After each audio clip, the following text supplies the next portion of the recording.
Have you ever wondered what happened to the legendary Chuck Norris? I recently saw a video he made and I was shocked. He's in his 80s and still kicking butt and working out and staying active. He did this by just making one change. Chuck says he still feels like he's in his 50s. His wife even started doing this one thing too, and she's never felt better. She says she feels 10 years younger, her body looks leaner, and she has energy all day. Chuck made a special video that explains everything. Make sure you watch it by going to chuckdefense.com/inspired or by clicking on a link below this video. It'll change the way you think about your health. Once again, that's chuckdefense.com/inspired or click on a link in the description below to watch the video now. If the legendary Chuck Norris can do this at 81 years old, so can you. Watch his method by clicking on the link in the description box below. chuckdefense.com/inspired. Hey, Inspired Tribe, my fellow freedom lovers. It's John Nolan here. Thank you so much for tuning in to another Inspired live stream. We're healthy, we're wealthy, we're whole, we're free. That's the mantra of the Inspired live stream. And thank you for being with us on this journey. Let's dive right into it, my friends. The beginning of 2024 has been the craziest and most intense, and it's unlike anything we've ever seen before. We've talked about this. People have predicted this. People have sort of seen a tipping point coming, an apex coming. And I think we're in it. And I want to make one thing clear from the get-go before we dive into all the subject. The tunnels, the Epsteins, the farmers, Ecuador. I mean, the list goes on, and we're only 10 days into 2024. Before we go into it, let me make one thing abundantly clear. There is zilch fear around here. Nada. We have no fear. As a matter of fact, we understand that you and I and all our fellow freedom lovers all over the place have created this moment. And so what is unfolding was always going to unfold, and thankfully it's happening now. Okay, now let's go into the subjects. I want to start with something very inspiring. It is definitely a difficult situation for many people. It is definitely something that has been building up for a long time. But in Germany this week, starting Monday, a few days ago, the German farmers and many, many other people, there's a solidarity movement going on. It's just beautiful. All over the nation are protesting in the biggest protest wave in German history. Now, the media doesn't want to call it that, and they're hiding it mainly. The mainstream doesn't talk about it, but this is what's happening. Let's look at some of the images here.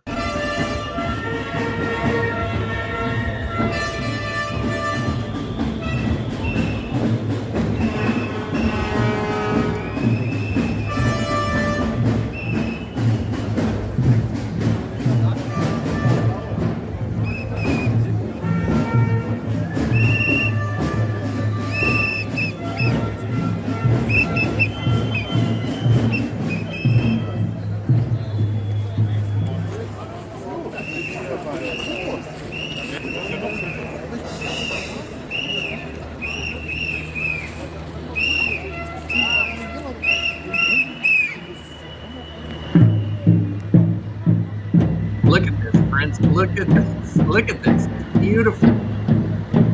Oh my God. When people come together, it's just wonderful.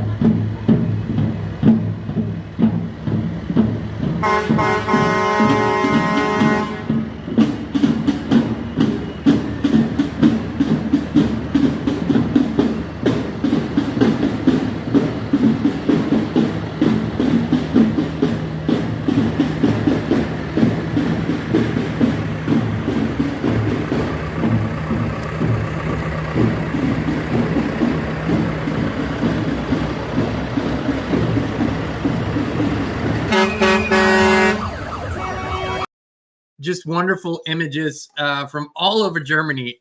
We are in touch with the people on the ground there, and they are just full of inspiration and hope. And they're like, they told us, we didn't know how we're going to feel about this once it happens. Everybody was fed up. Everybody was angry. People were angry about the tax hikes and so many other things we touched on in our previous live streams about the social reengineering, about the more or less tyrannical moves by the German government, by the EU government, by simply ignoring the people, by making Germans feel like they're not in their home any longer, like it's not their nation, like it's not what they built. And so it is just beautiful to see. And the Germans on the ground say, you know, we are so thankful. It shows us that we are one people, that we belong together, that this is our nation, and that we are going to take control again and take charge. It's peaceful, it's unifying, but it is a clear message. And the message really isn't, hey, a government, please, please, please do this. The message here is we, the people, are embodying who and what we really are. And this is it's not an overnight process, but it has begun, and it's beautiful. So these were images from Germany, and we're in full support of our brothers and sisters in Germany. Thank you for doing this, just like the Netherlands farmers did, just like the truckers in Canada did, just like the French did, showing this and showing it in a peaceful way. Wonderful. Because the problems that the Germans are facing with uncontrolled mass migration, with laws that heavily prioritize the oftentimes illegal migrants and give them everything, while German people who have been in their nation for their whole lives, have worked, paid taxes, paid Social Security, are barely making it at a heavy disadvantage. It's just not okay. This is not what friendship looks like. This is not what hospitality looks like. This is a takeover, and it has nothing to do with people hating other people. This is just common sense, my friends. There's a few things before we dive into this next subject. Of course, everybody wants to know about the tunnels in New York City. And we're going to get to this. But before we do, I just want to read a few things to you that have happened since the beginning of the year that people might or might not be aware of. The French government has stepped down. So the prime minister and her team have stepped down. It kind of went over really quiet. Yes, the media talked about it, but it's not really being discussed in a big way. Although this is a huge thing. This is a huge thing. And this is happening all over Europe all the time. Now, what is troubling with these government resignations is that the only, okay, let's talk about the ideal situation here. The only real way to do that is government steps down, new elections are called for. That's what needs to happen. Of course, in the last few years, what's happened all over Europe is one prime minister steps down, or a whole government team steps down, and the president simply appoints another team that was never even in the elections. And that's not how it should work, right? But we're seeing movement, and this is probably the first positive sign that people are looking for. Okay, we have the Japan earthquake. A lot of people heard about this one, a huge thing. And there are people looking deeper into what caused it. Of course, Japan is an earthquake area, but there's questions. We had the very strange Miami alien thing that we reported on in previous videos and live streams, where officially teenagers with sticks had a fight at a mall, and that's why hundreds of cops showed up, and the airspace was blocked and the power was turned off. The unofficial version is that there were some 8 to 10 feet tall beings, creatures, aliens that were roaming the area and caused a mass panic. There is a gag order. We could confirm that there is sort of a gag order in place, that nobody officially is commenting on this alien story. Now, whether this was a test, whether they're testing public perception, whether it's a psyop, it's a big event in any case. Okay, so then we have, here's something you probably haven't heard about. The UN headquarters in Geneva. This is one of the most important places in the world, by the way, for many things, just like the WHO headquarters in Geneva. The UN headquarters in Geneva closed for a temporary period of time because they ran out of money and it couldn't heat the place any longer. It's a very, very strange story. Very strange. Apparently more UN buildings around the world have closed. Is this actually a sign that they have been defunded? Is it a sign that there are mass resignations going on? What's happening there? The UN presents itself as the authoritarian organization of the world, and they can't pay for heating. They closed down the headquarters. Very, very strange story. Then, of course, we have Ecuador, where the biggest drug lord has escaped yet again. We know how these escapes work. Yet again, and the nation is under a mass panic situation. So the president has declared a state of emergency for 60 days. This is definitely a chaotic situation there, and we're gonna take a closer look as to see if there's international involvement, if there is a particular reason why Ecuador, if there's something there that is of interest. We haven't quite figured that one out yet, but it is happening. Then we have the Swedish Minister of Defense, I believe, or Civil Defense, that has announced in a kind of spectacular manner, all Swedes need to prepare for war. All Swedes need to prepare for war. Unfortunately, with our European roots and our connections there, and having having watched this situation closely, we have said since the beginning of the Ukraine war that Europe is, as a continent, Central Europe, and of course the nations bordering Russia, all of it, it's a very, very heated situation, and there are many reasons why European leaders and NATO leaders would rather go to war than solve this peacefully. There's many reasons for that. So this is just something to keep in mind. When a representative of the government, like a minister, which is the equivalent of the Secretary of Defense here, when they step out and make an announcement like that, they don't just do it because they feel like it. There's a thought process.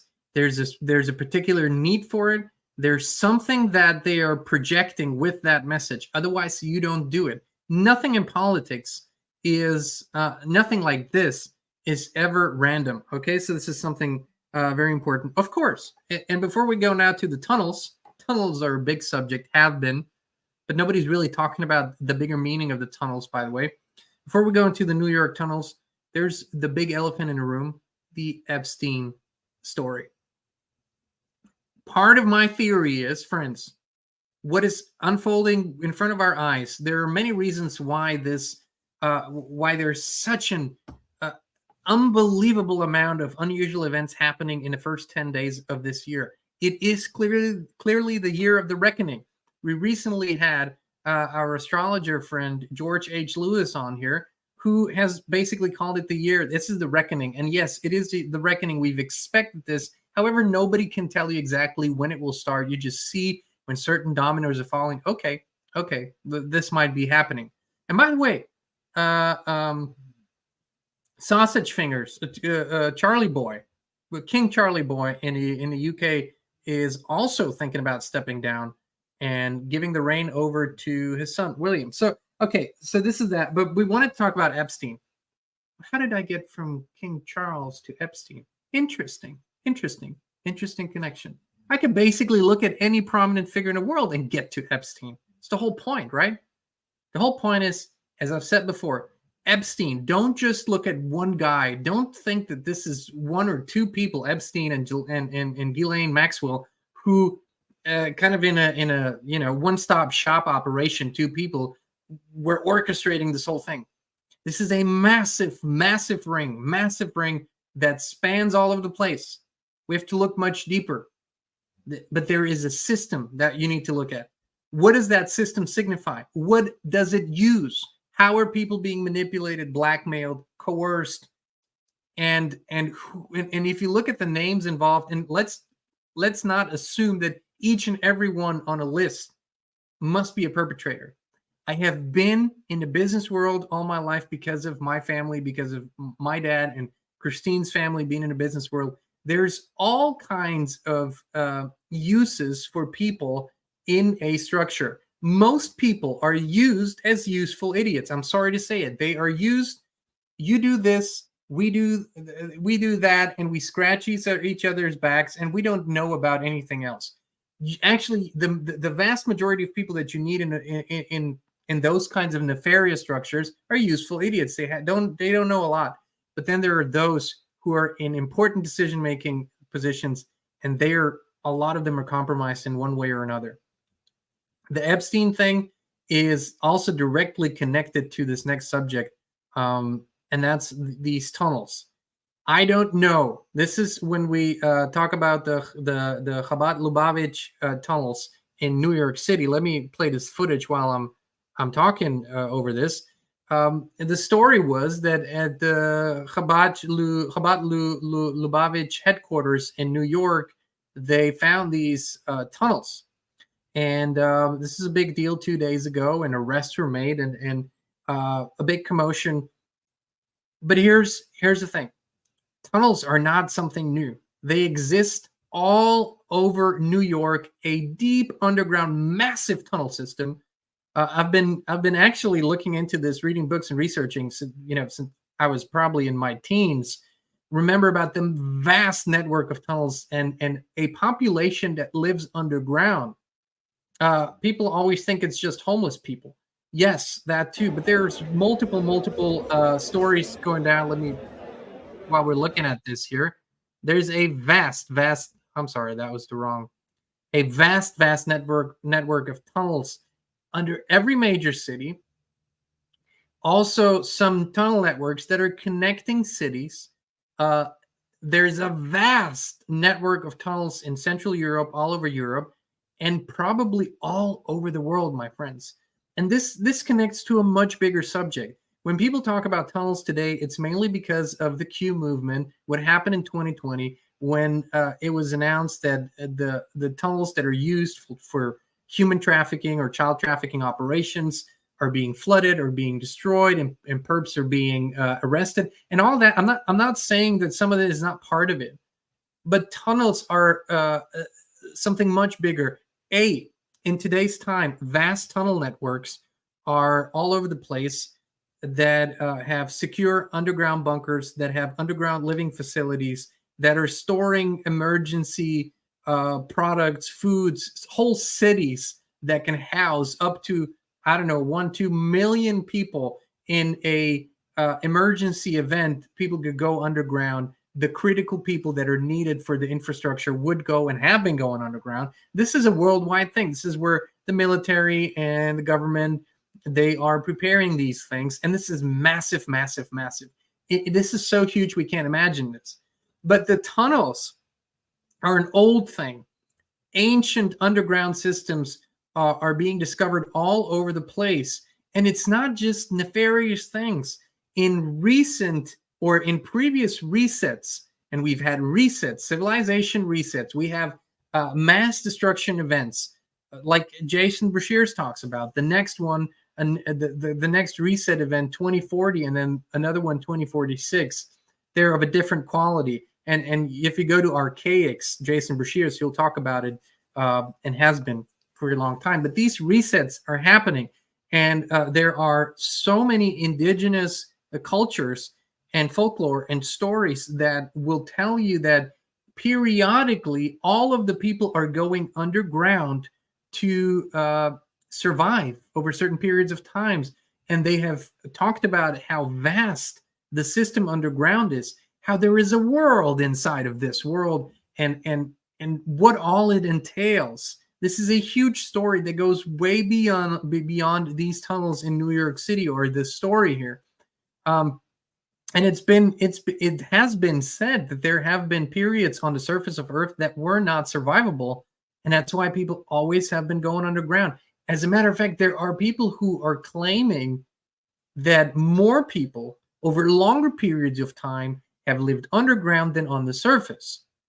And they also claim that this is a reflection of life on other planets or in other planets. Okay, so this is a massive subject. I believe why tunnels keep coming up and keep popping up is exactly because of this.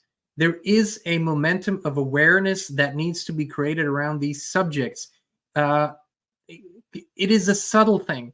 It's not going to be shoved in your face, but it's going to come up more and more and more.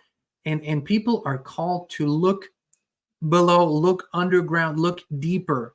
There's a symbolic thing here going on. Just like we need to look deeper, we find deeper truths. We go deeper to realize what all is there. And this is what, to me, 2024 already signifies with everything that's going on. It is huge. It is massive. I do believe we're going to see an acceleration of this momentum. It's going to, we're reaching or are at this tipping point. So prepare, my friends. How do you prepare? Prepare spiritually. Know that you and I and our millions of friends all over the place have co-created this. We have been manifesting what? Truth. That's what we were all after. We have been after this now for many years and decades. And what we said collectively in our hearts, in our prayers, going out, we've said we want the truth. Now, this is what is unfolding in front of our eyes. It's the manifestation of truth, period. Now, there's chaos, there's deception, there's lying between it, but ultimately, the truth is showing itself to those who have eyes to see and ears to hear and want to see it. So there's no fear mongering here because we wanted this and now it's here. Did we know what it's going to look like exactly? No, of course not. Could we anticipate all these events? No. We just said we want the truth and we are ready to see it, and here it is. So preparedness is a spiritual concept. Find your connection, find your balance with your creator, with God, the creator, the omnipotent, all-present creator. Have that relationship and know that you're going to be guided and that whatever you need, it's going to be provided in that moment. And there's one more thing too. You have to listen more and more to intuition. We taught our children growing up. I'll give you a perfect example. Our daughter was friends with a girl in school years ago, when she was just started high school, and she would hang out with her and her family quite a lot, and she would always look forward to it. And so she was invited to go on a trip with them. It was a day trip, I believe, and she was really looking forward to it. The morning off, she woke up and she said, "Dad, I don't know what's happening, but there's something, I feel weird. I shouldn't go." And, I said, of course, trust that. Trust it. There's a reason for it. Trust that. That was always my answer. If you feel like that, trust it. I said, you have to trust these things. There's a reason. And maybe later you'll know why. That afternoon, she gets a call from a friend and said, "Hey, we were in a wreck today. Fortunately, not much happened. Some bruises, some cuts, but nothing major." But my daughter had the intuition. She listened to it. Why I'm telling you this story is because it's the same for you. You will feel and hear, I should go here, I shouldn't go here. You need to trust these things. If it's out of fear, that's a very different story. But if it's intuitive, where you just feel strongly about it, listen and trust. This is your guidance system. It'll guide you perfectly. Other ways to prepare are, of course, have some food that's non-perishable that you could use. There's a power outage or whatnot. Make these sorts of preparations, of course, but the spiritual preparedness is the main one because it'll guide you through any and all situations. Okay, so we're going to go more in the next days into these stories. I'm actually excited for what's unfolding because we've been waiting for this and co-creating it, really, not waiting, more like co-creating. And please trust me just with this. It's a good thing. This is a good thing. It all needs to come to the surface. People call it shadow work, trauma healing. It's happening individually. It's happening collectively. It's a good thing, my friends. Okay? So thank you so much for tuning in. By the way, here's an invitation. Down in the description, there is a link to the Anarchapulco website. I was invited to be a speaker at Anarchapulco this February down in Mexico. I will be a virtual speaker. I can't make it at that time down there, but I will be a virtual speaker like David Icke, like Bear Lando from Alpha Vedic, many, many other great speakers. So whether you want to be there in person or whether you want to be a virtual guest in attendance, check the link out in the video description. Get your tickets. It's one of the greatest events that's being put on. Jeff Berwick started it, the original anarcho-capitalist, Anarchapulco. And I want to thank the team for having me. They already extended an invitation for 2025, and I'll be excited to be there in Acapulco in 2025. This year, I'll be there virtually with my presentation, my talk. So Inspired Tribe, thank you for being with us. Thank you for joining us on all the platforms. We love you. We appreciate you, and we'll be back with you again very, very soon.